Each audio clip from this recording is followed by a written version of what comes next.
As business owners, entrepreneurs, family men, it's difficult for us to find the time to put together projects like these. Even though it's something we really want to do, unfortunately, taking care of the things we have to take care of comes first. However, because of viewer support for people like you, we're able to continue doing this. Please consider joining our Patreon and supporting the Burn and Return podcast.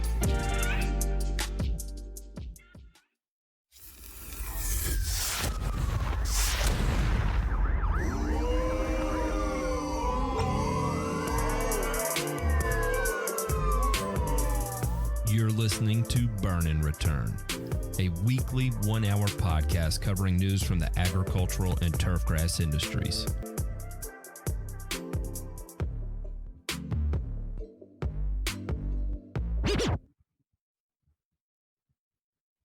What's going on, everybody? Welcome to this week's episode of Burn and Return. If you're tuning in for the first time, this is a podcast that dives into the hottest, most impactful, screaming, exciting, brain-busting, blast in your face news from the green industry. I'm going to be your host. My name is Matt, the Grass Factor Martin, and alongside me are the gentlemen who lift me up who lift me up. I'll leave it at that. We have Ryan, DeMay, and Ray Ito. Gentlemen, how are y'all doing this evening? Absolutely fantastic. Couldn't have had a better intro. I was going to say meaty, juicy, and then you ended it with blast on your face, and that would have probably tripped the sensor. So thank you, sir. Ray, what's going on? Well, nothing earth-shattering. Nothing earth-shattering. Thank goodness. This week, gentlemen, we're going to be doing something a little bit different, and I hope at some point to get one of my sources in here to be able to dispel on the topic du jour. And the topic du jour is going to be the fertilizer crisis that we have kind of sounded the alarm on in episodes leading up to this one. Well, and we said that we were kind of poised for a situation where we may be running into these things. Well, guess what? It's happened. And so we wanted to make this a special episode where we actually dive into what that means when we say we're in the midst of a fertilizer crisis. So bear with us. It's going to be structured a little bit differently today just because there's so much to unpack. There's a lot of different sources on this. We've got inside sources that are a little bit nervous to come on the show. That was one of the things we were working to make a reality, was to preserve some anonymity, because these types of people that are traders and brokers on the fertilizer space, it's very, very incestuous, a lot like the lawn care industry is, or a lot like sports turf industry is, or golf is. We all know each other, right? And same on that space. And if somebody's kind of sounding the alarm as to what's going on internally and other people don't want to hear that, then it can ruffle some feathers, so to speak. And so there was a little bit of apprehension to come on, even though we would be able to preserve anonymity. It's just it's a little too close to home, and but steering us into some directions and some things to look at, and some companies that will be mentioned that are all playing a role in what we are experiencing. And so for those of you that don't know, we are in the midst of a fertilizer shortage like we've never seen in our lifetime. And so we're going to unpack the details of that. For the because of the patrons and YouTube members, we're going to have an extra special episode this week. We're going to do an extra week of content. We have a special episode. It's going to be a little lakeside fireside chat, so to speak, with Princess Cut Lawn Care, another YouTube lawn care creator.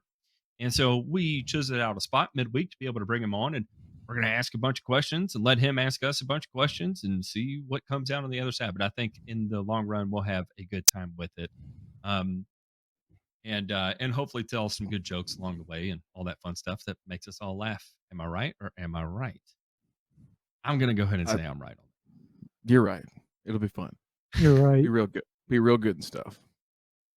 Yeah, but we'll just repick the original thumbnail that I had picked out because it was criticized for being a bit too avant-garde. So, gentlemen, because what were you going to say, DeMay? What's that? I got to go back and look at it and see what I see. It reminds me of Horace Grant with his rec specs getting fucked by a striped pussy. What it looks like. We'll have to share this in the show That is notes. He just it it's, looks Well, like he's frothing at the mouth too. Oh. it's an open head and it's full of sand and a cat is using it as a litter box. Oh, now I see the shit. Yeah, I don't think I've ever seen pink cat shit before. Or is that actually, lavender? Is that lavender? I no, can't tell. no. You know what, DeMay? What Fuchsia, this maybe. reminds me Fuchsia. of is this phrase I learned in German, where concisely translated, it's used to refer to people with no sense, and that the little translation for the phrase says, "Someone must have shit in your head and forgotten to stir it."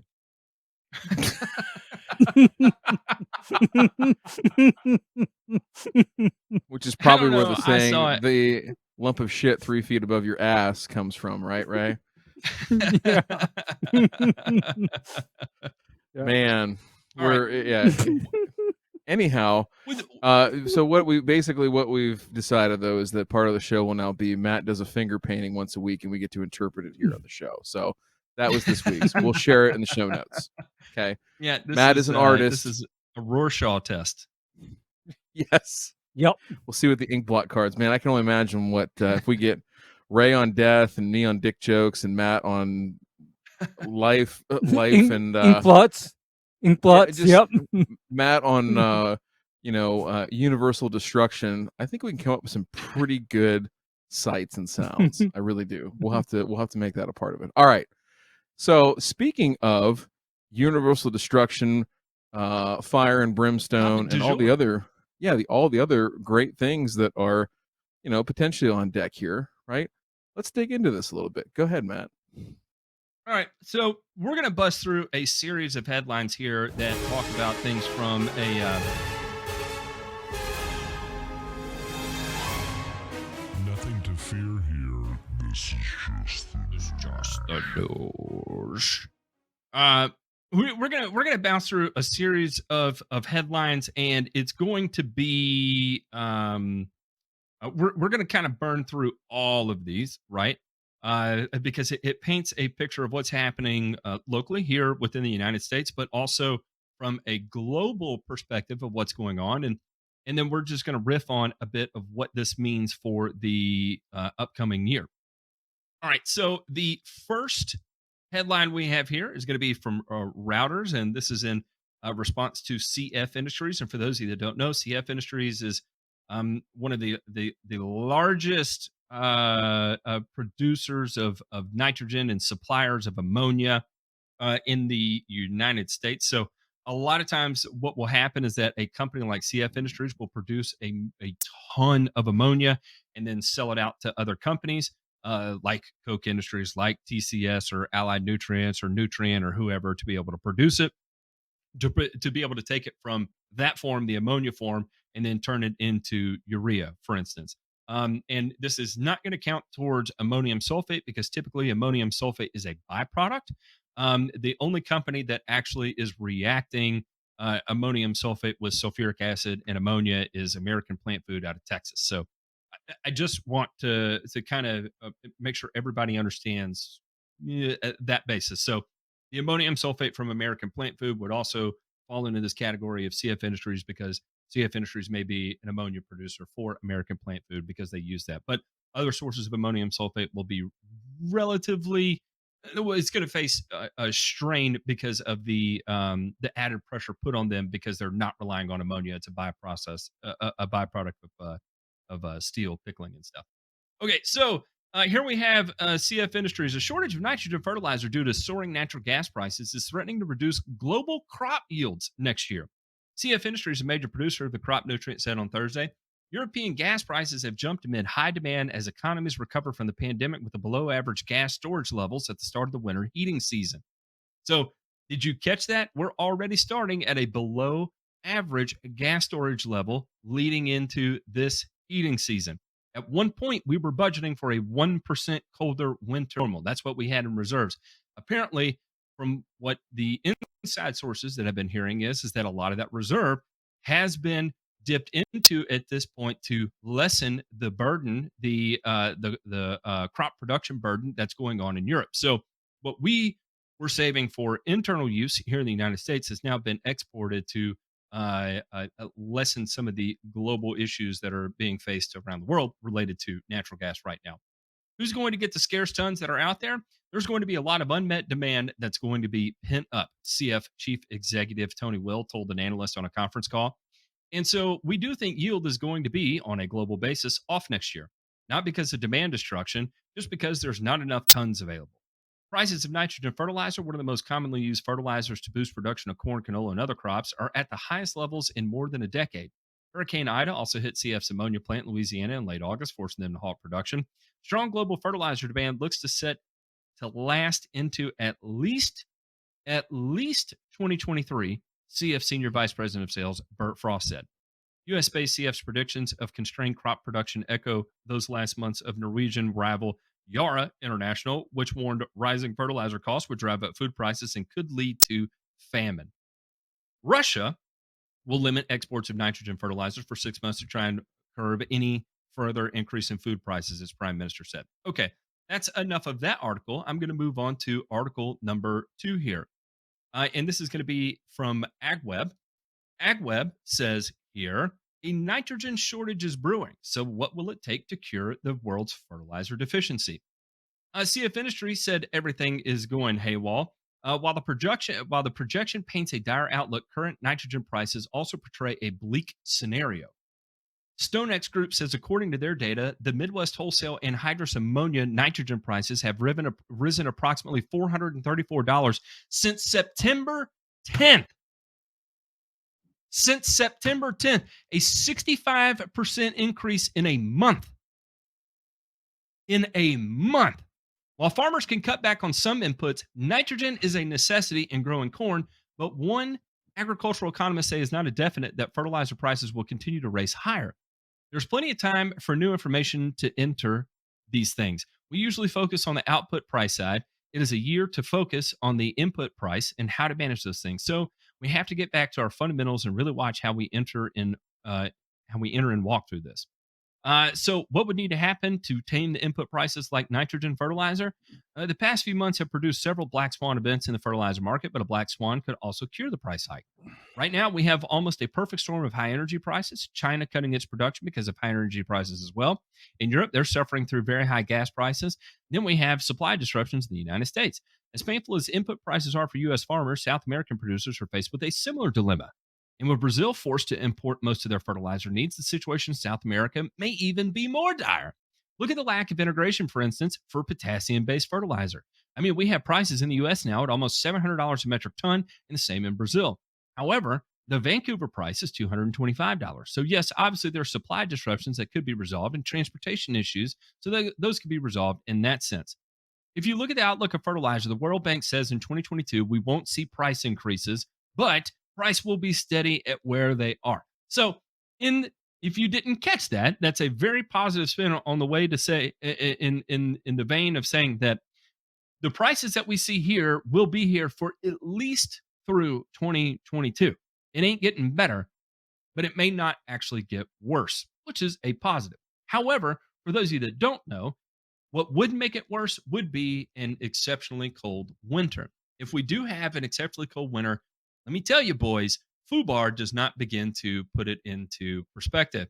We have another one here that we're going to look at from Farm Policy News from the Illinois Department of Education, Illinois University of Illinois.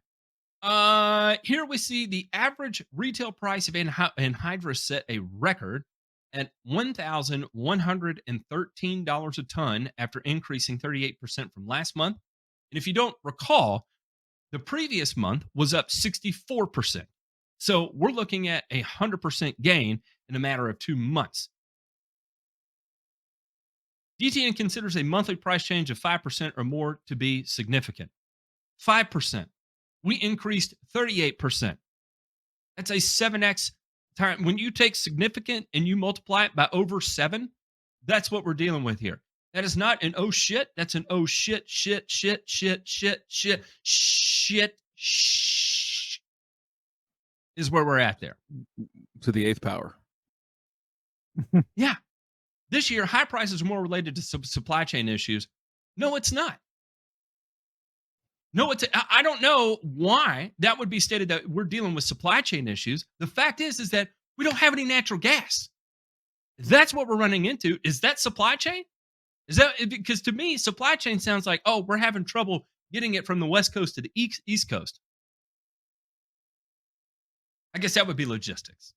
So I guess technically, yeah, this could be supply chain.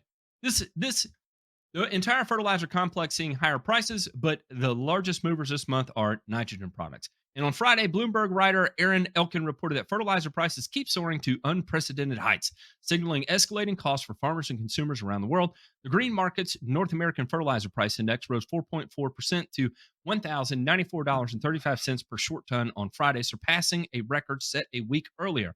Prices for New Orleans urea, a popular nitrogen, jumped $8.3 to $812 per short ton as major producer CF Industries warned of continuing shortages. Crop nutrient prices have been soaring as an energy pinch in Europe makes natural gas the main feedstock for most nitrogen fertilizer, more costly. China and Russia are restricting nutrient exports to ensure sufficient domestic supplies. U.S. consumers are already seeing the steepest inflation since 1990. Now, let's add fertilizer shortages and the potential for famine on top of it. Now, we're going to check out the next article that we have here. And this is going to be from growintelligence.com. This is going to dive a little bit further into what's going on in Russia. Russia announced plans to impose export quotas on nitrogen fertilizer to ensure domestic supplies and contain price inflation. The move could further support surging fertilizer prices worldwide and tighten global fertilizer markets already searching for supply. Russia's announcement is the country's latest effort to keep domestic agricultural prices in check after taxes on wheat exports were introduced earlier this year. Russia plans to impose a 6-month quota on various fertilizer exports. Nitrogen fertilizer exports will be limited to 5.9 million tons, and shipments of complex fertilizers containing nitrogen to 5.35 million tons. This grow display details Russia's fertilizer export quantities and destinations. The biggest customers for Russians' nitrogen fertilizers are the U.S. and Brazil. And for those of you that don't remember, we're also facing our own set of rules right now in the United States where UAN particularly is no longer being accepted from Trinidad and Tobago and Russia. That has been hit with a 39% price increase if it is imported from there because of the lobbying that took place by Mosaic that we talked about last week. And Mosaic won, and they said, "Yep, you know what? We're not going to let them in here anyway when it comes to UAN because their prices were a bit too fair." Russia's export quotas come on the heel of the fertilizer export bans already imposed by China, along with U.S. duties set on Russian Trinidad and Tobago phosphate. Turkey, a large fertilizer export, has also stopped shipments. These hurdles, as well as global fertilizer production issues, continue to trend to upend traditional trade flows and will likely keep fertilizer prices elevated through at least the first half of 2022. Since the end of June, urea cash prices are up 60 to 70% in the U.S. Midwest.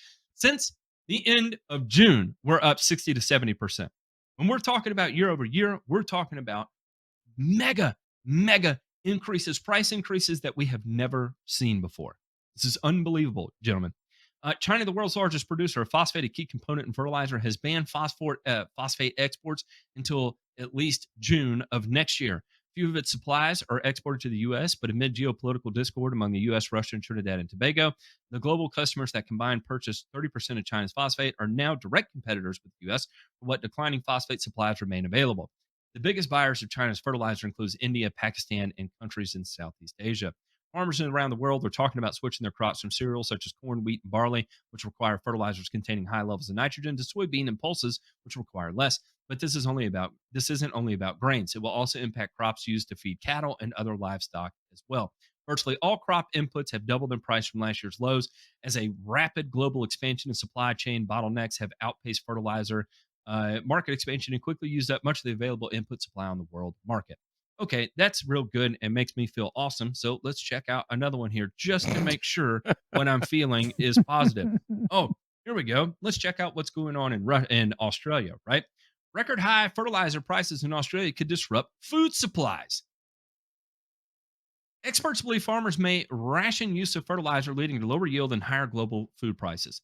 Surging energy cost, which we've heard before, is causing problems. How about that? Modeling from Thomas Elder Market shows the price of fertilizer in Australia is at a record $1,320 per ton for purchase, freight, and discharge. Agricultural market analyst Andrew Whitelaw says fertilizer prices have been rising since the start of the year, but have skyrocketed since August. We'll see more rationing as farmers will use less fertilizer because it's just too damn high.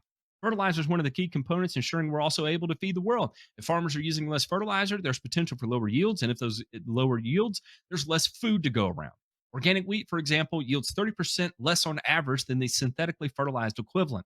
The prices of the two main sources of energy used to produce fertilizer, natural gas and coal, have gone through the roof. And therefore, we've run into this situation that we're now dealing with. Australia has previously imported 60% of its monoammonium and diammonium phosphate, MAP, and DAP from China, but has restricted imports of fertilizer while Russia has imposed a quota. So where they used to be able to get it from China, now they can't, or from Russia, now they can't because of their own internal issue. So here we see Australia going through the same thing, and I've got one more here just to have an absolute panic attack and make sure no one is sitting down comfortably right now. Pucker your asshole, gentlemen, because it's already extending over into India as well when it comes to DAP. As November 15th approaches, the time for most farmers to sow their crops across country is running out. If the rabi crop is not planted before mid-November, a bad harvest awaits them in April. But what is the problem? Why can't farmers sow their winter crop? The answer lies in DAP, a chemical fertilizer extensively used in sowing. Um, there are reports from across India confirm that a growing shortage of DAP is an issue. Rajasthan got less than 50% of its required DAP till early November. This put farmers in a tense spot. Most of them spent Diwali night queued up outside of a cooperative societies trying to get their hands on DAP. The situation is getting out of hand as farmers are agitating against the shortage across the country. In various places, farmers have occupied state agricultural ministers' residence, blocked roads, and even pelted stones once the police tried to violently remove them. There were instances of DAP looting. Farmers have committed suicide or died of exhaustion due to the non availability of this crucial chemical. One farmer suffered a heart attack and had died while waiting in line for DAP. Jeez. Gentlemen, is this a conspiracy? Are we in conspiracy world, or have we hit full clown world yet? So to kind of add, and I don't want to give away too many of my sources here, but there, and what I am hearing from major blenders across the country right now is that people are running out of nitrogen and they don't know when they're going to get it back.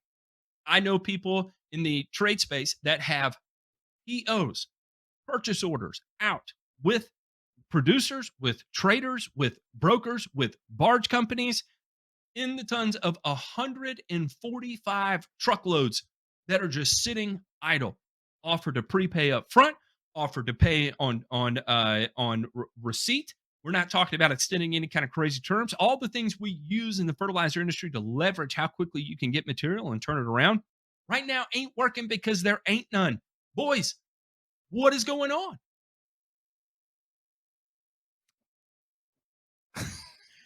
Hey, perfect storm, right? Whether it was destined to be this way or if it was COVID put us here, or I don't know that trying to do a bunch of soul searching right now is going to really put things in perspective until we get through this. So, how do we get here is less important than like what the fuck do we do? What are we right? going to do? And Yeah. yeah, and so in big terms, right? Big picture terms, the view from the nosebleed seats up here. I mean, obviously, like if you're hearing this at a turf level, right, that means there's definitely impacts in the agricultural market, right? I mean, if you're hearing that these cats aren't getting fertilizer for what they need, that means that they're getting prioritized out of the market, right? At least temporarily. Who knows how long temporarily lasts, but that's a big deal. Never seen that before. I've never seen that before. So I guess big picture, we'll kind of work through this here, but big picture, I think you're just gonna have to hunker down. I really do. I don't know that it's gonna get appreciably better. They're saying, World Bank says that, uh, through 2022 into 2023. My question is, what happens in the spring next year when you have all the idiots crawling out from under their rocks that didn't know about this, right, and are panicked and are trying to go buy? Where does that send prices, right? So I think there's going to be a reckoning in the marketplace in the next 6 months, right? In terms of what do you want versus what do you need, number one. Number two, what's the cascading effect here? So, like, Brazil isn't going to get the yields that they need, most likely, right? And then that puts a lot of pressure on the United States to deliver, right, for a lot of these crops. And what if we can't, right? Where does that put food and food supplies? Forget about prices for a second. Just actual, the same thing. It's a cascading effect, right? If we don't have fertilizer and I can't give you enough for what you need, price only, supply and demand only has a somewhat of an effect on that price. It just becomes a supply issue at that point, right? The demand's there, but hey, listen, I don't have the corn to give you. I don't have the soybeans to give you, right? I just don't. What does that do to the futures markets? There's some serious issues there. Now, one thing I want to say, and I do want to get into this a little bit deeper here after, we talk about the big picture implications, is, the one thing that was mentioned in that Illinois and Nebraska article, AgWeb article, where, they're talking about this is the year that, typically we focus on the output side economics, right? And this is for farmers. And really in turf, like, we don't have an output side economic that's a real driver, right? It's all inputs that's going to give us, our P&L. So I'm interested to dive a little bit deeper into that of, okay, what do we do? What are the things we need to start thinking about as an industry going into 2022? So with that, Mr. Ito, you're teed up for all the death talk that you want, right? Fire, brimstones, people fighting each other for a bag of Fritos, in a gas station, whatever Yes. you can think hmm of. hmm But at the very least, what you're going to be looking at is, being that nitrogen period is going to be scarce, is and phosphorus is going to be scarce, potassium is going to be scarce. Spray and pray and throw her down are basically no longer workable concepts. Oh yeah. That's what I think. I think, and even for myself, I'm wondering now, how hard is it going to be for me to get the actual materials that I do use? How hard is it going to be? Am I going to be in a desperate situation for, say, 200 pounds of 2020 or 100 pounds of stabilized urea? How desperate is that going to get?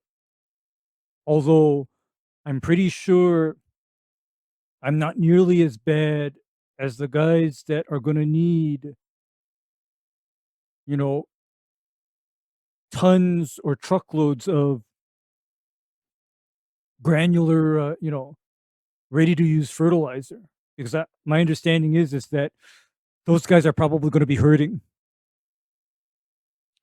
Yeah, and I think that's what you're going to see. That, just on a macro scale within our industry, right? Not macro, but macro within our industry.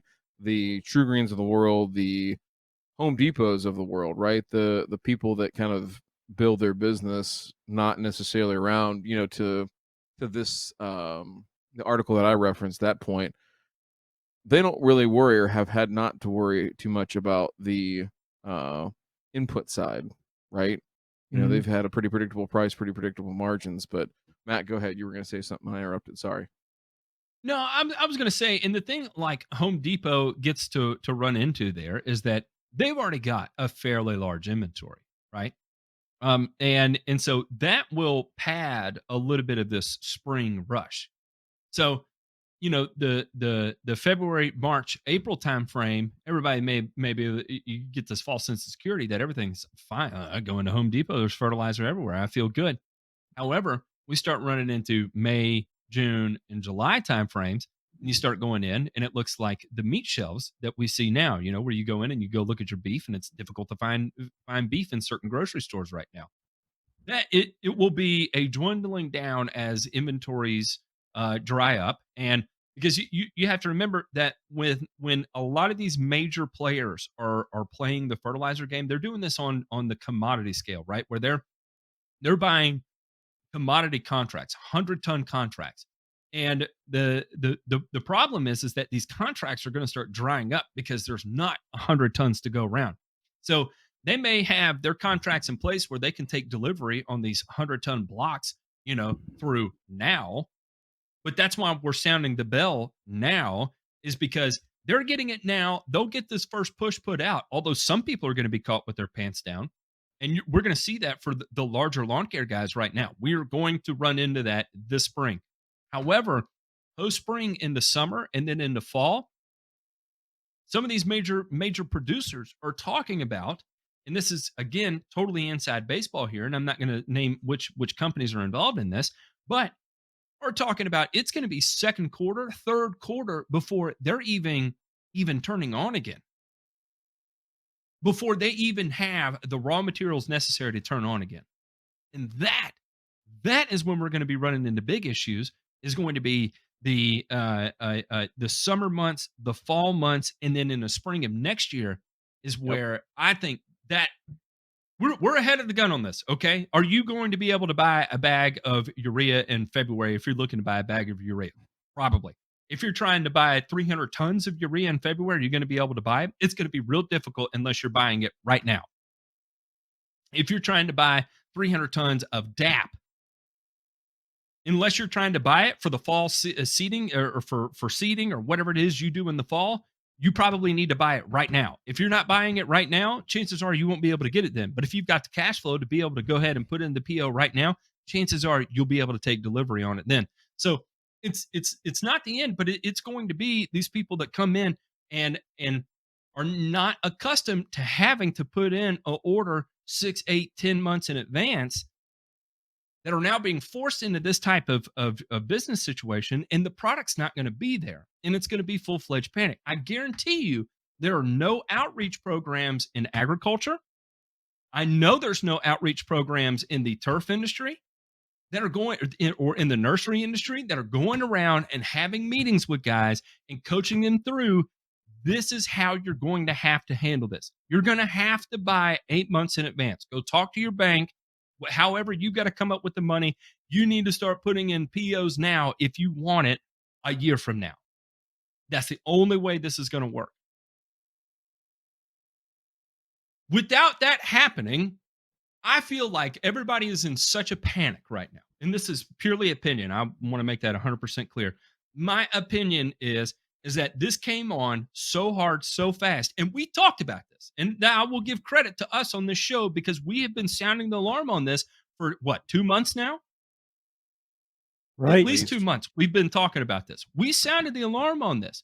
And here it is. It's creeping up. We're starting to see it. And we're not pulling this from damn some news source off the coast of Costa Rica somewhere, where some expat is hiding down there because he's wanted for storming the Capitol, so to speak. This is coming from Reuters. This is coming from AgWeb. You know what I'm saying? Like, this ain't pretend. We are not in the pretend space anymore. This is not speculatory. We are full-fledged in a bad situation. It's not foodbarred yet. It is not foodbarred, but it's definitely food. And there's Ryan, there's one thing you have said about this that just lingers in the back of my head, and it gnaws on my brainstem, and it makes me feel like sometimes my head is a sandbox for cats to pee and dump in, like my avant-garde meme I shared earlier. But Yes. What will be the catalyst that corrects this? That is my fear. Is what is the corrective catalyst? Well, Okay, so this this is what scares me to. I wouldn't say scares is a little bit strong, but okay, so just like any raw materials and specifically commodities, right? Like you see Russia implementing quotas, you see China throttling back because of energy costs, all this kind of stuff. Yes, they want to sell, they want to push their product, right? And um, get it out in the global marketplace. But if they can't, and then that cascades into other things, how protectionist do they get with some of these things? And how much of this stuff goes offline that becomes, the self-fulfilling prophecy of, okay, is it even worth firing this thing back up, right? And what do you see? What's the cascading effects in just business, right? Mergers, acquisitions, all that kind of stuff. So again, not this is just my Let me opinion. This interrupt is you right just there. go ahead. Let me interrupt you. When you, exactly like you said about what is it going to take to fire this up, is it even worth it? Let's think about natural gas investors over the last 8 years. No, we'll say 12 years. Natural gas investors. How many times have they been burned over the last 12 years? A lot. They have Quite a been bit, burned Matt. a lot. Yeah. So when it And comes time for them, if we get into a situation where it's like, oh holy hell, we're in a hot mess, let's turn this back on. That natural gas money that used to be there ain't going to be there no more, because how many times are you going to get your hand bitten off by the teeth of an alligator before you stop putting your hand into the pit? You know what I'm saying? you Especially all when we got raised all kinds of other infrastructure plans and everything else taking place where there's ample money to be made. Why go back to natural gas when it's already bit you in the ass that many times? So my point is that I am of the mindset the investment dollars won't even be there if it does get to the situation of turning it back on, unless there's going to be a whole new brood of people who have not played the natural gas and get set on fire game.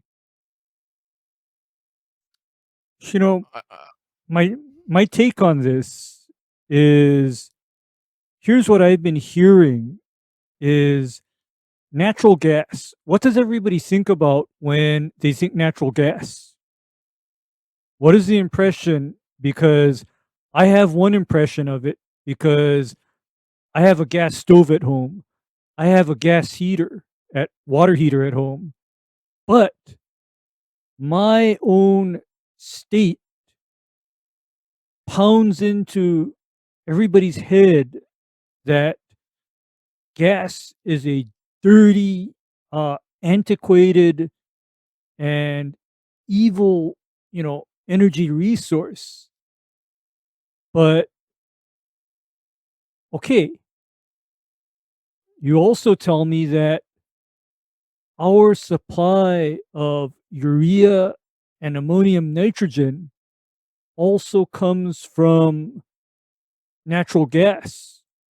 And even in like the good old state of California, which by the way, Hawaii's trying to out California, but anyway, they have this code such that natural gas appliances and devices are disfavored as part of building an infrastructure, even in California. So knowing that and hearing this kind of news, guys, what is a gas producer to think?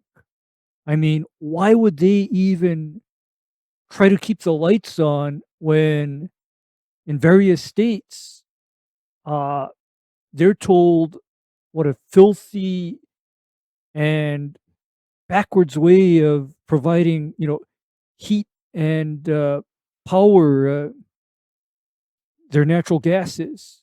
Why would they even bother?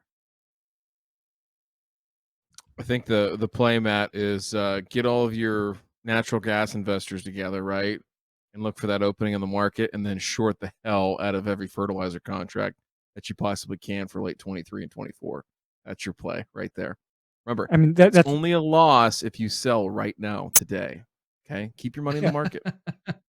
yeah, So because go ahead. I, because this is kind of hit home to me, because up until now, I have never heard of natural gas being in such extreme shortage.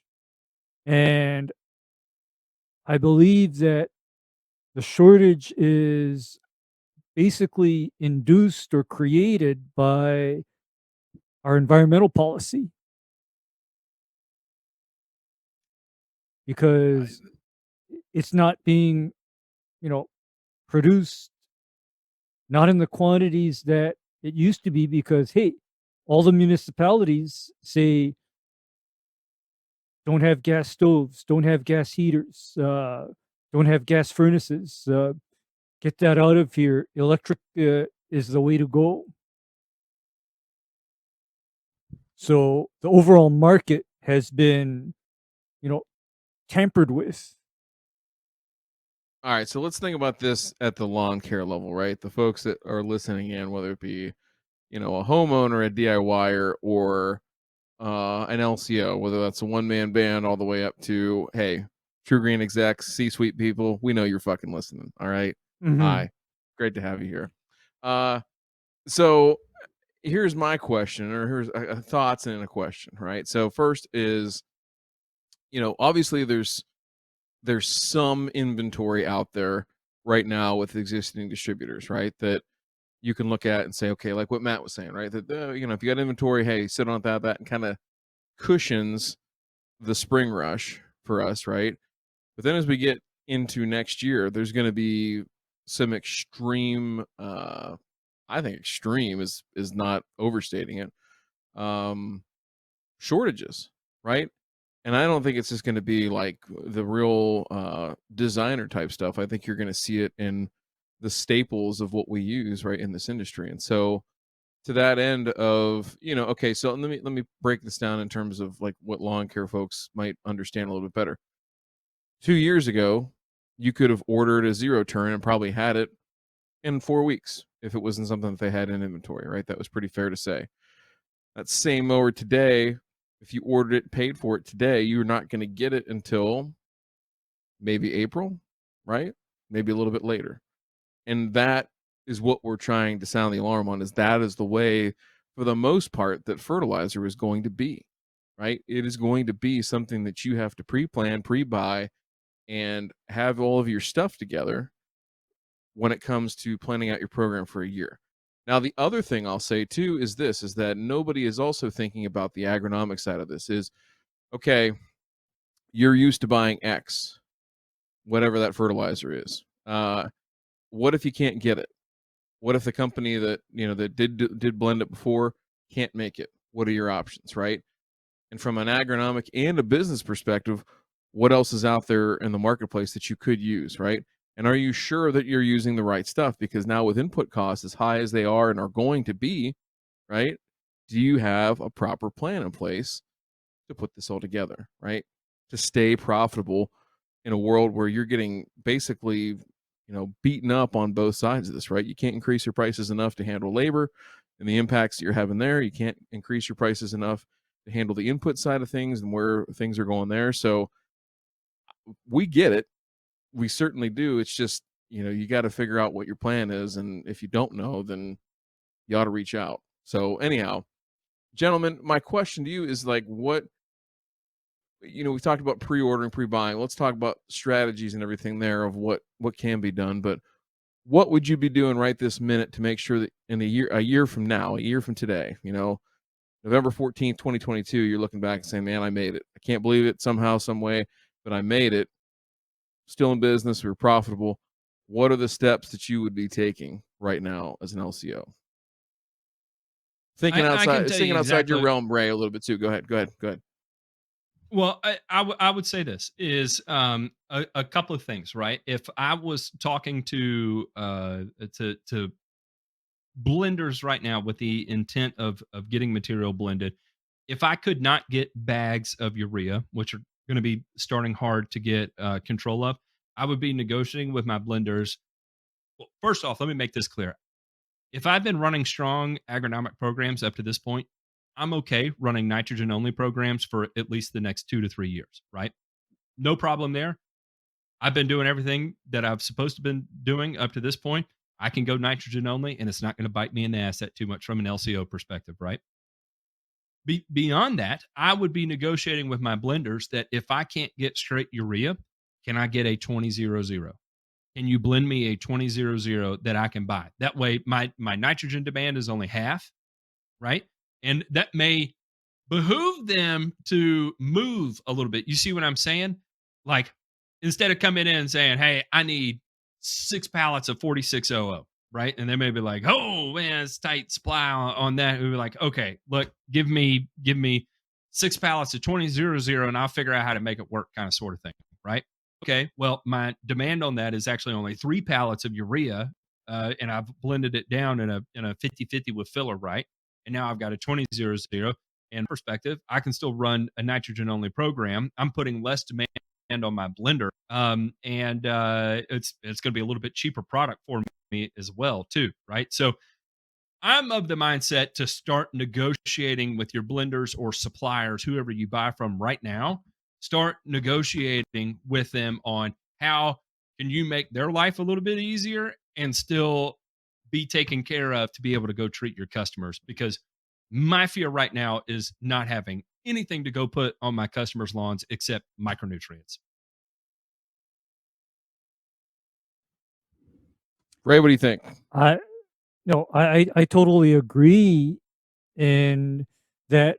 By the way, this has just been the story of my life pre-pandemic, in that I've had to be very creative as far as what I use to achieve my agronomic targets. Because, for example, that is why I'm very good at formulating and applying using just technical materials. Because what sometimes hits me is even my beloved triple 20. What if I told you that in the state of Hawaii, it's possible for there to be none available? Zero. So I've had to get very good at, hitting my agronomic targets and improvising, so to speak. And my improvisation, thankfully, takes me into using materials that are normally not in very high demand due to their cost or their difficulty of utilization. So, because in other words, my fertilizer programs are not necessarily easy button, L for lush, G for, grow, and S for shit, you put down too much and you lost your job. My programs are a lot more nuanced than that. Yeah, and I think that's like all those things are going to come into real focus because the reality is that you're going to have folks in a couple different scenarios when this all comes to pass. You're going to have people that whether it's on their own or with help, navigate through this process and make it through successfully and still profitably and still have customers that are happy, right? You're going to have the other folks that unfortunately don't understand their numbers and get themselves into a situation where they lose their ass, and maybe it's too late before they realize that it's happening, and who knows what happens from there.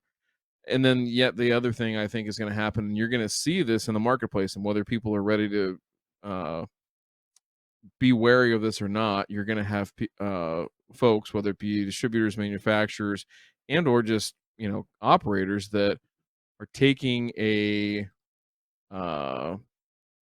shortcut, right, and using products that are either substandard, not not necessarily reducing rates. I think everybody is probably going to have to take some of that on the chin this year, just in terms of the agronomics and where we're at with supply side and everything like that. But just using inferior products and hoping for the best results, and not sure that that's going to take place. So yeah, because if you've got to go put something on a lawn to turn it green and you don't have nitrogen, what are you going to do? What are you going to put down? And you can't get phosphorus, so like MAP or DAP is out of the question to get nitrogen down to turn it green. Potassium doesn't turn grass green. So what the hell do you do? The only thing you can wait. do is what, you going to spray iron on it every app? I thought there was like a blue green that came from the potassium. Am I wrong about that? Oh, I heard that somewhere. Turf Truth is Yes going and to light no. us up. Yes and no, because I'm kidding. It's I a know. joke. I am too. Me too. because what I'm gonna be asking for and finding out about. What Yes. is my current price on a 50-pound bag of potassium nitrate? I'm going to be finding that out in the next week or two, because, or my first question will be to my nutrient people is, may I even order and receive a bag of potassium nitrate? Because that is an example of one of those less frequently used technical materials that are not in very high demand. But agronomically, that is what I consider a real powerhouse. 13045, Ryan. Yeah, and I think that's what you're going to have to find with folks is that you're going to be using some products that are not familiar to you, right? And I'll be quite honest, I think it's going to be not familiar to a lot of your sales reps too. Yep. Things like that. And so again, Actually, they know me. They know me. well, I know they know you, but Ryan. I'm talking about the to use to quote J Pink, the royal we, right? I think you're going to have a lot of folks out there in the world that are getting sold on, oh yeah, I think you could use some potassium nitrate. What's the analysis on that? It's got some potassium in it and some nitrate in it, and that's what I know. And that's what you're going to hear from sales reps. So, not trying to bash sales reps. I'm just saying that a lot of lawn care sales is based on bread and butter, right? Bread and butter products that everybody uses or everybody's comfortable with, and everything like that. And I can tell you from working with a ton of lawn care guys, and this is no indictment on them. This is just, I get it. Like, it makes sense for your business. You do what you got to do, but you get them off script or outside their playbook, and they get very unconfident very, very quickly.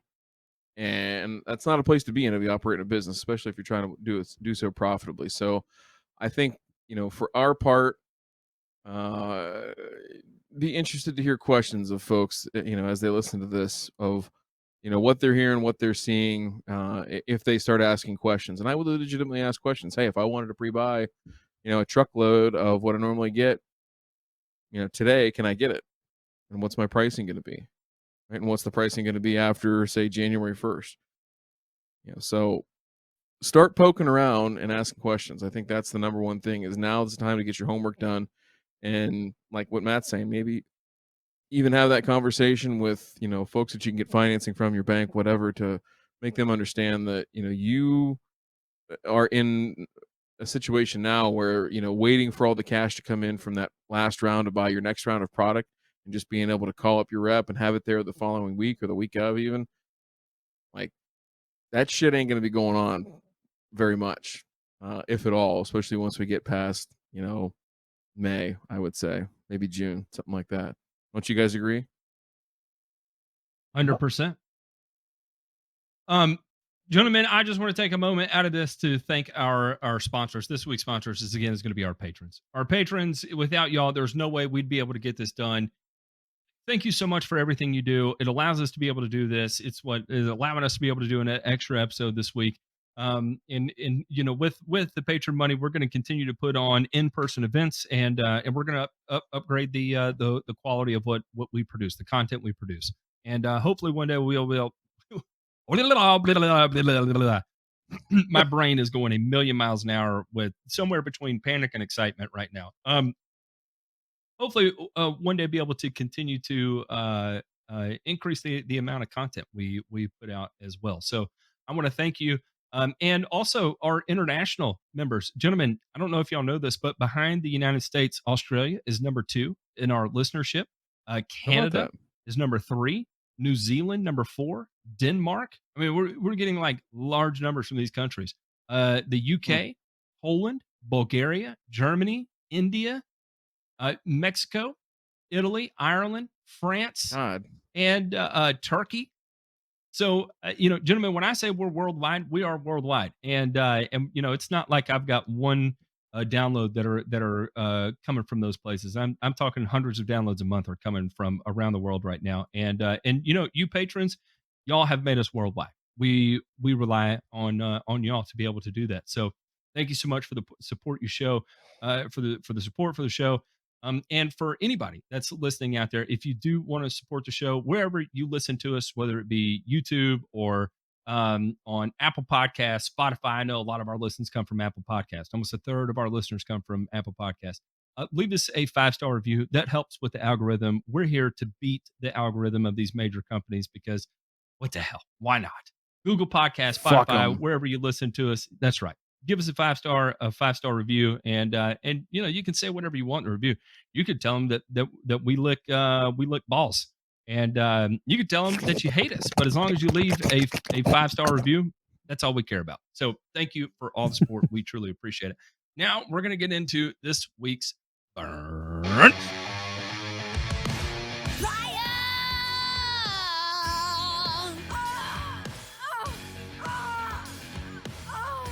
I tell you what, there is no shortage of fertilizer for Sheila. She's always going to have plenty of fertilizer coming at her. Sheila is fertilized to the absolute gills. She's got roots going somewhere special, that's for sure. That's not a runny nose, Sheila. All right, let's go. Gentlemen, China is in the news for nothing really to be. Is there any good news? Is there any good news coming out of China? No. No. And China is No. fascinating to me, right? Because you hear about these investment strategies they have, like, for instance, the investment strategy in Africa with mineral rights and all that fun stuff. And here we see one of those that took place in Sri Lanka. And for those of you that don't know, we covered this on a previous episode.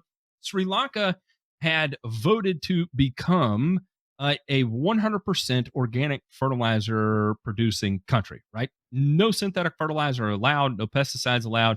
It was organic, and that was the way they were going to be doing it. So what they ended up doing, and I'll read from here: shipload of toxic Chinese fertilizer causes diplomatic stank. Why is a ship carrying cargo refusing to leave Sri Lankan waters despite being asked to do so by authorities?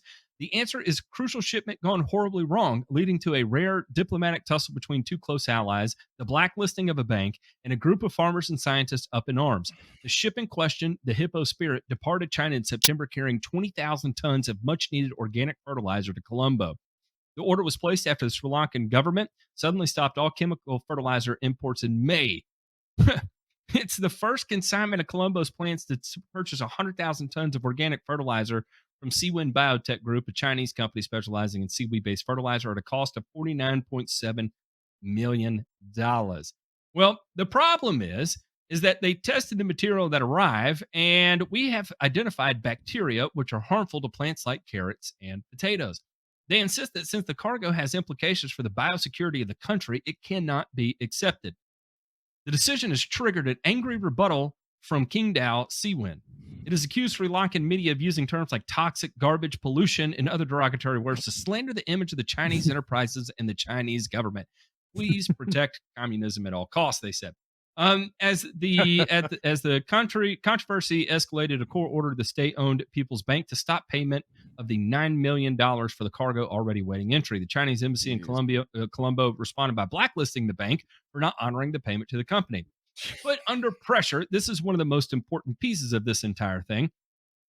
However, some in Sri Lanka have questioned the government's ability to withstand Chinese pressure tactics. Beijing has loaned billions of dollars to the country as part of its Belt and Road initiative to build infrastructure in Asia. However, not all the funding has worked in Sri Lanka's favor. For example, in 2017, China Merchants Port Holdings took a majority share with a 99-year lease in the strategically important Hambantota port after Colombo struggled to repay the debt incurred to build it. Some Western analysts believe that Sri Lanka has walked into a Chinese debt trap. But Sri Lankan officials insist that despite China's financial muscle, no organic fertilizer that violates the current regulations will be allowed into the country. We have categorically told the company that they could take the product back to China and send fresh samples from another batch. If it passes regulatory standards, definitely they will be able to send another consignment of fertilizer. There we have it, boys. Hey, that's just good business, as some people say, right? Well, but isn't this is okay? Maybe the terms in which this all came about aren't the same. Maybe they're a little bit more similar, but this is going to be the kind of shit that happens, guys. This is going to be people passing off and saying, "Oh, it's fine. It's no big deal," right? And whether it's a physical or a chemical thing, oh, hey, you know what? Yeah, you can use, 320 to 400 SGN fertilizer on turf. Yeah, it's fine. Go for it. And you look at the physical implications of that, right? Chemically, hey, if seaweed extract, who cares, right?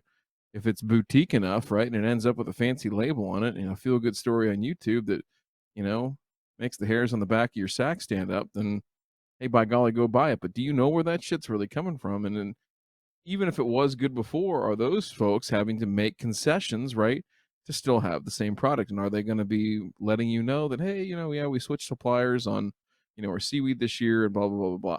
This is the cascading effect of what's about to happen. This kind of stuff. So, kudos to Sri Lanka for standing up. Now, how long they can do it, I don't know.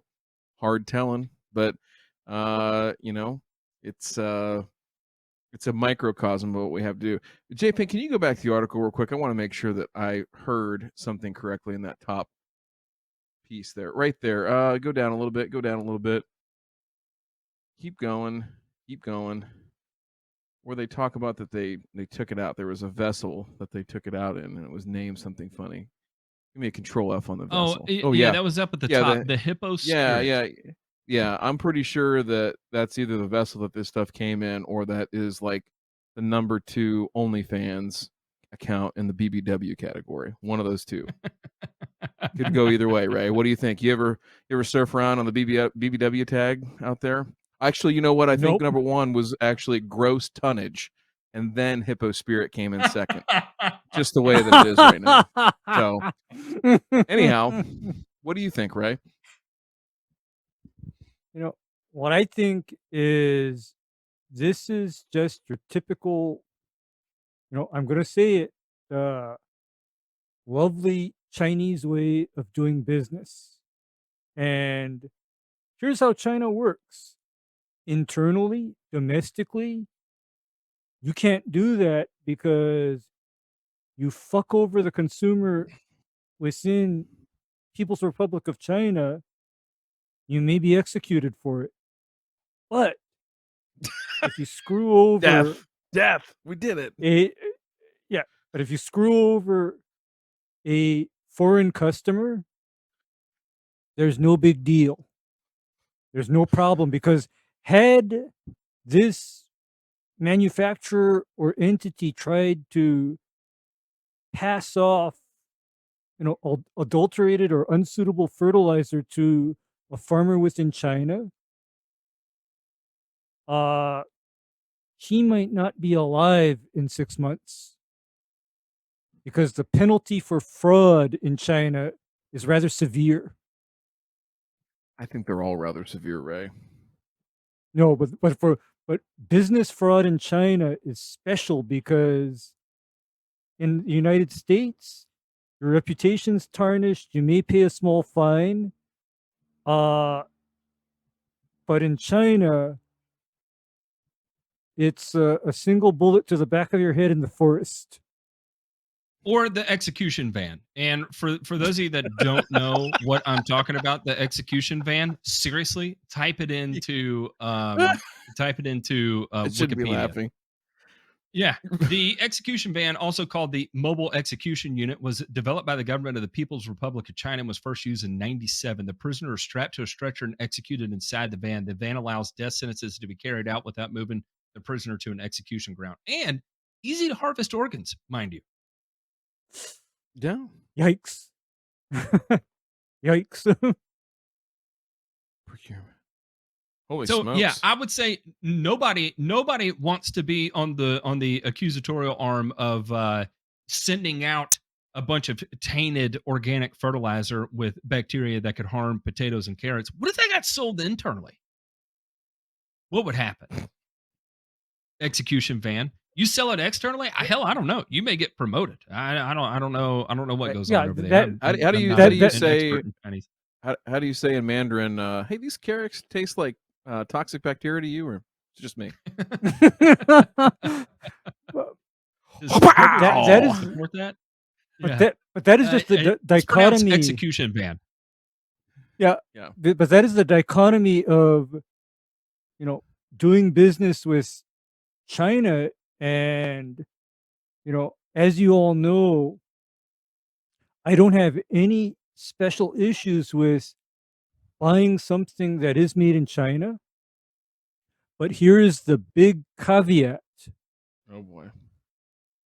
Okay, my caveat is that the product or item that I buy must be intended for domestic consumption within China.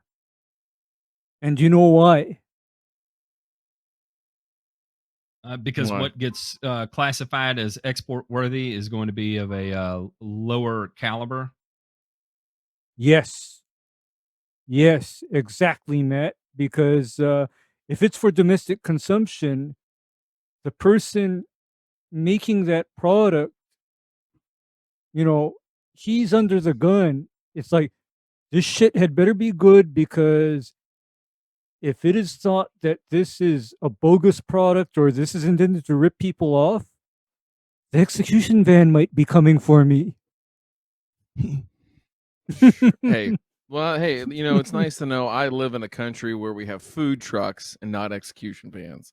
I feel pretty good about that. That's my way of feeling better about everything we talked about here during this article. Yes, yes. I mean, absolutely. Although I kind of wish in some cases that Well, fuck, right? What are you doing? we'd we'd kind of flip that, and it's like, bugger the food trucks. No, I want the mobile execution vans. You got Okay. you got Hannibal Lecter Gentlemen, our walking up next to the side of article the van. here. Give me some liver. Our next article here is going to be coming out of Florida. This is a county to pursue possibility of stricter fertilizer regulations. The Hernando Sun. I believe this is going to be Hernando, Florida. I was at Collier Hernando County. County. Yeah, commissioners at the And October Co. 26, 2021 Board of County Commissioners, the BOCC, meeting voted to move forward with scientific and economic analysis to determine whether or not Hernando County should apply tighter restrictions to the current fertilizer ordinance.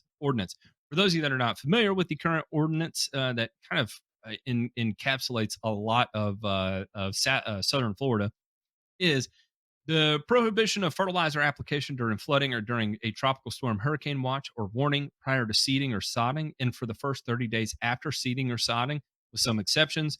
Restricts fertilizer application during the season of plant dormancy from January 1st to March 31st, and is limited to trained and certified applicators using slow or controlled release fertilizer.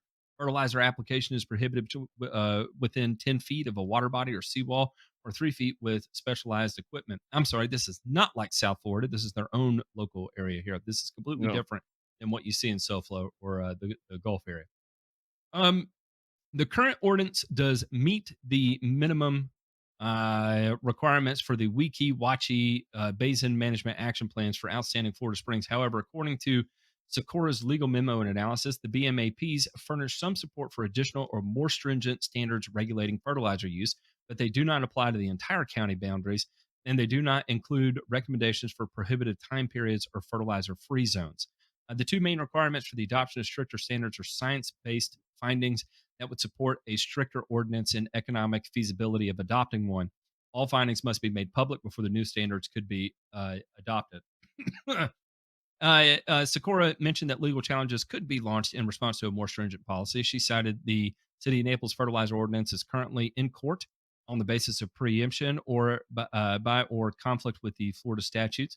This case is scheduled for trial next month. The topic of fertilizer regulation was discussed in conjunction with turfgrass regulation, namely the types of grass installed on residential properties that require fertilizer and those that do not.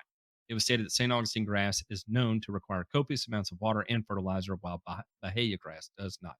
So here we're seeing, and listen, I hate that the government has to come in and make these kind of restrictions. Um, I'm a big fan of individual liberties, but at the same time, I'm also a big fan of protecting our waterways. That's a very important thing to me. And if we all took it upon ourselves to do things as accurately as possible and to raise our level of internal industry wide education, a lot of times we could get out in front of these things and say, well, it's not best management practices. And we as a company can show that we don't apply fertilizer to dormant grass between January 1st and March 31st, that we don't apply it within 10 feet of a water body or a seawall. So there's lots of there's things here that we could do in response or show that we're doing that would eliminate a lot of the need for government intervention. However, when that's not obvious and nobody's taking the forefront and there's no educational opportunities that are preaching this and beating this into our heads like label is the law kind of sort of thing, then unfortunately bureaucrats feel it's necessary that, well, if you can't take care of yourself, then we can take care of you. That's for certain. And we run into this type of situation here. What are your thoughts, gentlemen?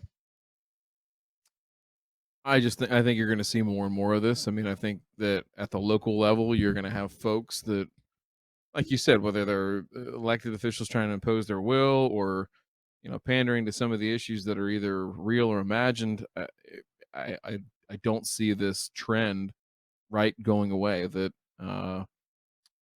local governments, political subdivisions, municipalities, all this kind of stuff will want to go over and above what may or may not exist in their state, and we're at the whim of that, right? So I would say this is, it's something that we've seen here in Ohio and the Midwest, is that government advocacy is a hugely undersold thing in our industry right now, particularly for lawn care, as a segment of the turfgrass industry, right? Golf has done a pretty good job. Sports turf's lagging a little bit, and lawn care maybe to a little bit lesser extent. But certainly at the local level, like, this is where I'm going to tell you, like, some of the simplest stuff that you can do to prevent this is meet, introduce yourself to these elected officials and talk to them about what you do. Talk to them about how important it is to have these tools and all the training and the education and everything that you need to have to be successful in this industry, right? And the last thing is, if you do have shitbag operators out there that are doing stuff wrong, that aren't practicing, like Ray and I always talk about, the 4 R's, right, of nutrient stewardship, that aren't doing those types of things, don't be afraid to call them out, right?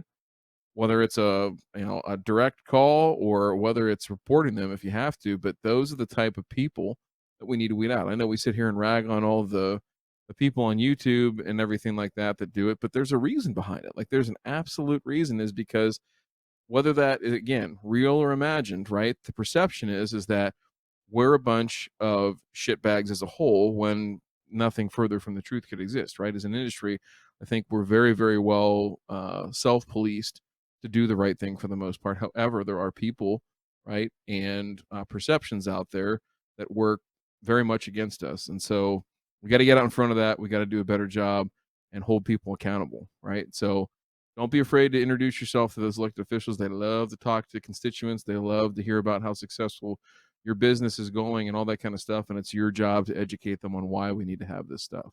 Ray, what do you think? Are you going to run for Honolulu County Commissioner? What do you think? Oh, Ray, 2022. I stand the snowball's chance in hell. I stand the snowball's chance in hell because not if I'm your campaign manager, Ray.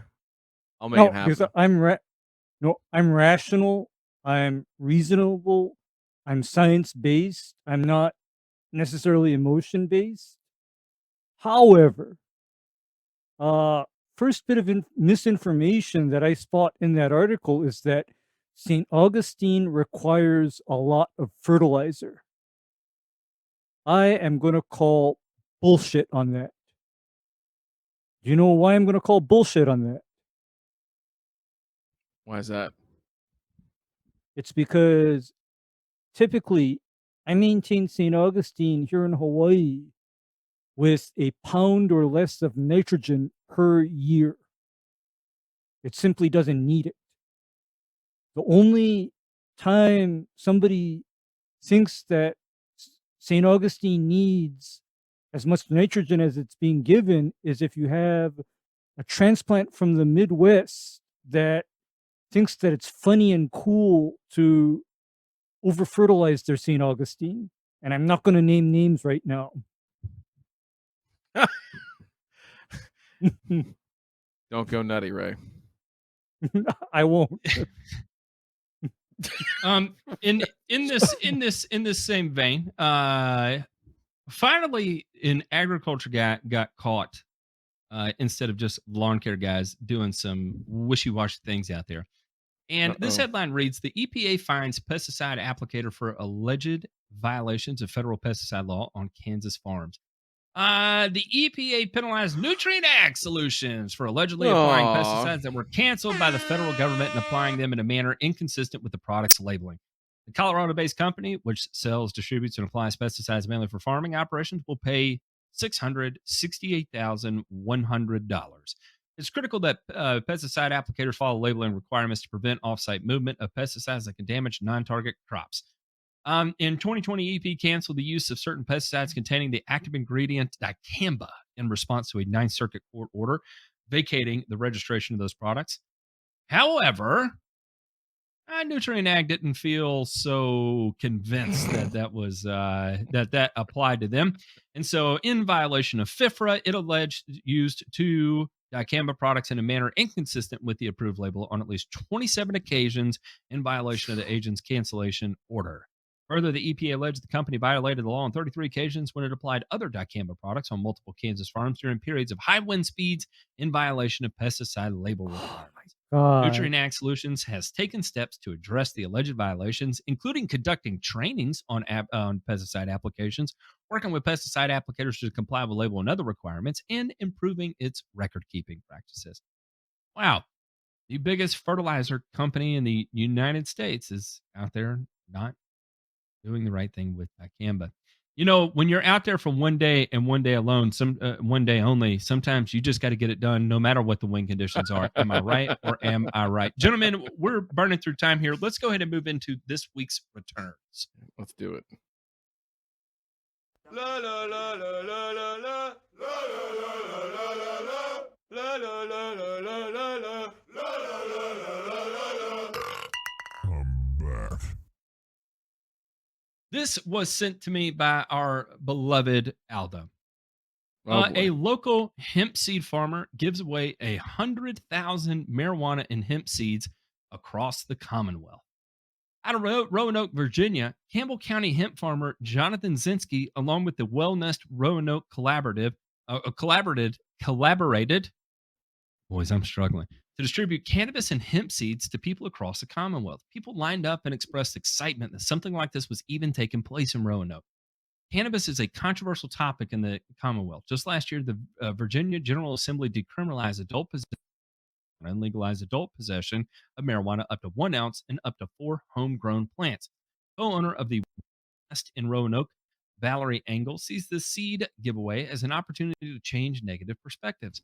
I hope that for political and societal perspectives, they will shift and cannabis for the opportunities it can bring. Legislators and people in the government will themselves decisions that will affect millions of people. So here we go. It's estimated that it was 500. Wow. I'll tell you what. Though. Listen to this. Go back, J-Pink, go back up.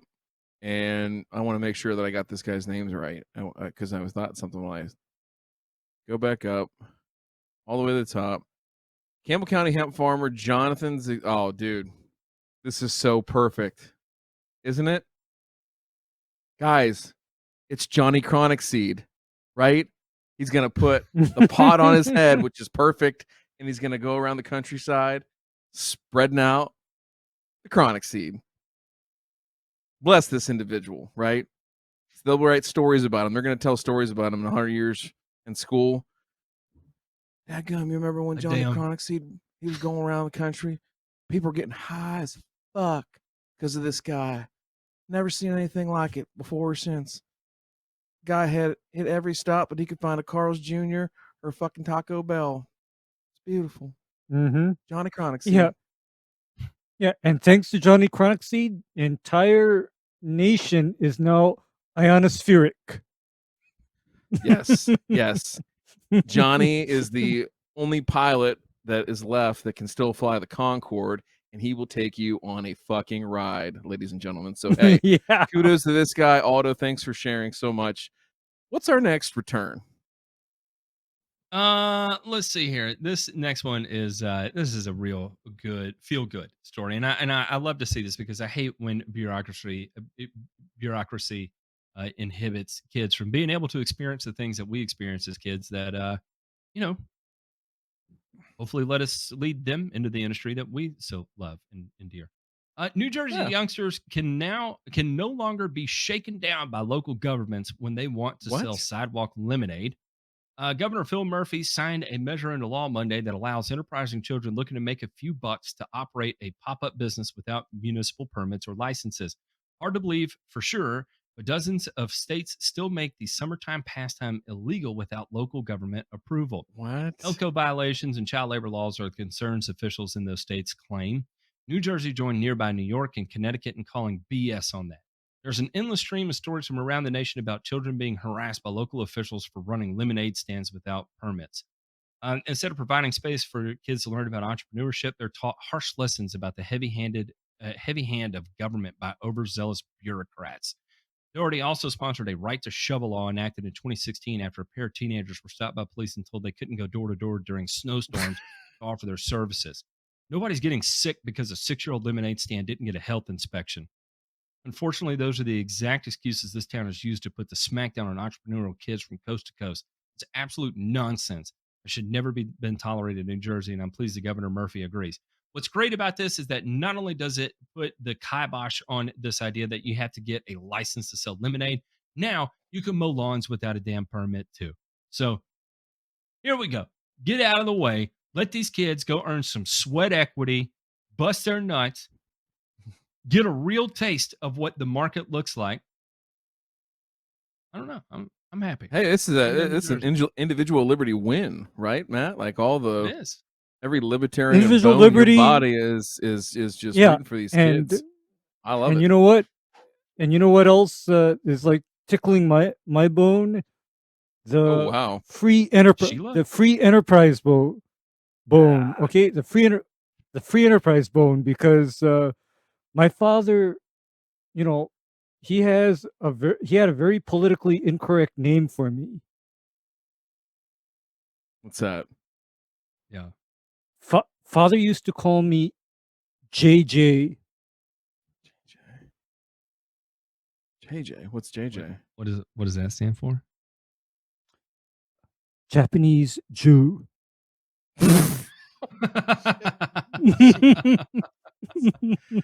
Well, I think there's something mildly something or another that we probably shouldn't discuss of how you develop that nickname, but yeah. I get it. I get it. Yeah. Yeah, because Your old dad. it was for me. Yeah, it was always about, at the end of the day, I'm gonna make money, and fuck the government telling me I can't, as long as I'm not hurting anybody or breaking the law.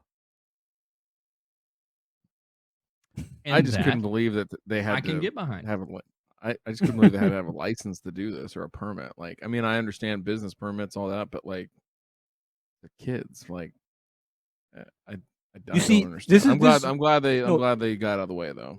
They fixed that, because there are literally a lot of states that are full of Karens and Chazes that, if they see a kid, doing something like this, they're on the phone with the mayor or the police department reporting that so-called illegal business. I Okay, just can't imagine. there's- I can't imagine being that insufferable of a human being. But No, to each you their own, I see, guess. insufferable people are an epidemic. That's why I too despise people, because most of them are Karens. Well, Gosh. before we round out, let's Yeah. let's try and do some good for the community, much like these kids are now able to do for their community. And let's check in on our mailbag. You've got mail. This one is from Jordan. Jordan lives in Texas, about 30 miles south of Dallas. First home and first year working to get lawn in shape. Having some issues identifying a weed. Thinking it's maybe crabgrass and nutsedge. I put prodiamine down a few weeks ago, but doesn't seem to have done anything. I'm an amateur at best. I'd love to develop a solid lawn plan. I have a recent test from a local extension office. I put down elemental sulfur recently, and in the spring, I plan to put down some citric acid to use AMS based on what I've heard on the show. Appreciate any insight. And here we go. Here's our soil test. A lot of nitrogen readily available in the soil. We got plenty of phosphorus, plenty of potassium, plenty of calcium. Definitely no, that's a very, for those of you that are wondering about high calcium, especially down there in Texas, this is what we're talking about. Of if you're in and around the Dallas area, 30,000 parts per million of calcium. His soil is 3% calcium. Uh, yeah. So, I mean, really, you're on a nitrogen only program when it comes to fertilizer. And it's just, here's the thing. One of the things I think he's going to run into is dialing in the weed management program, right? Because, okay, this is Dallas grass. That's not crabgrass. That's Dallas grass. Yep. And that's actually Dallas grass too, but just thin tufts of Dallas grass. I don't think that is nutsedge. No, it's not. It's not to say he original. doesn't have nutsedge somewhere else, but that's Dallas. That's Dallas grass poking up. And do you know what his best friend is going to be if he has Tribute Dallas total. grass? Oh, one more thing, Matt. Manuscript. No. A greens mower. Oh, that's a good point. That's a good point. Okay, because you know when you have these uninvited, wild, tall growing grassy weed species growing in your Bermuda? What these grassy weeds are disfavored by, disadvantaged by, harassed by, and discouraged by is extremely low mowing. And low mowing is actually going to get you a lot further, or will make the most out of your investment on any kind of herbicide that you try to, apply, because I know Tribute is expensive, Revolver is expensive, Manuscript, forget it. But in the long run, if you want to favor your Bermuda, you need to mow low. Yep. There you hear it. That would be definitely a contender there. Otherwise, get ready to shell out some coin for any kind of control. The other thing you can do, of course, is glyphosate, but understand glyphosate is only going to be moderately effective at long-term control of Dallas grass. So you can either do something like Tribute Total, you can do something like Celsius Plus Revolver, or you can do the Manuscript program, which I can't even remember what that looks like, but I think you have to include other herbicides or another surfactant with it. Actually, or it comes with it. It comes with a surfactant, but here's the problem with Manuscript. It is sold as a box containing several jugs of liquid in it, and you're not allowed to break the case. And my wholesale price on that package is about $600. Ooh, that'll get you. And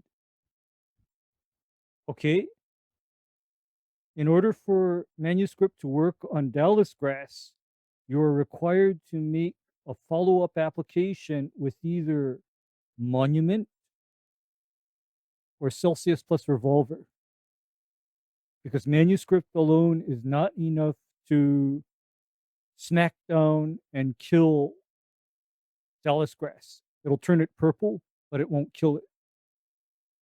A lot like the old Celsius spray that when they first put it out on the market, they were like, oh, yeah, it'll get Dallas grass. And then it was, oh, well, you got to spray it in the fall. And then it was, oh, well, you got to add ammonium sulfate to it. And then it was, oh, well, you got to add revolver to it. And then it was, oh, well, now you got to do all that, but you have to time it just right, pretty close to your first frost date. I Actually, went through all actually, that. you know what the beer guys were tap dancing around? The fact The that it need didn't to work. mow. The fact that it doesn't work unless you are mowing low. Because I have no trouble getting rid of Dallas grass. I don't have a problem getting Mowing rid at of it. a quarter to a half inch. Mm-hmm. And I may or may not have the groomers engaged nowadays. Oh, Set to bite down to like 50% of cutting height. jeez. Got some. Hey, this guy is an amateur. He just got his mind probably blowing on this. It's it'll be When it comes interesting. to weed management in the South, it's all about managing Dallas grass. That's the name of the game. Whether you live here in Tennessee or you live in it's Texas or it's Tennessee, it's all Dallas grass, baby. Once you figure that out, you'll feel like a superhero, and you can literally accomplish anything at that point. So, gentlemen, we're going to wrap this show up. Thank you all for putting up with my absolute freak out. Ryan, Ray, do y'all have any last thoughts before we get out of here? No, I just hope that like I said, the history books are kind of Johnny Chronic seed down the road. Absolutely. All right, everybody. Thank you all for tuning in. Don't forget, coming up on Tuesday, we got Princess Cut Lawn Care with a special episode where we'll be having all kinds of fun, asking lots of questions back and forth there. We're going to make a little bit of entertainment out of it. And then on Thursday, this Thursday wait, is it this Thursday? Or is it next Thursday? It's this Thursday. This Thursday on Thursday, we have the lawnmower racing guy of lawnmower racing guys. This ain't no joke, gentlemen. We've got, what is it, Redneck Computer Geek? Is it Redneck Computer Geek? Redneck Computer Geek on YouTube. Yep. Big YouTuber. He is a pioneer when it comes to lawnmower racing. We've got him live on the show. Put your questions together. There's going to be a live Q&A, and we're going to have all kinds of fun, drink a lot of beer, and crack a lot of Canadian jokes because, well, why not? All right, y'all. We'll catch you on the flip side. Have a good one.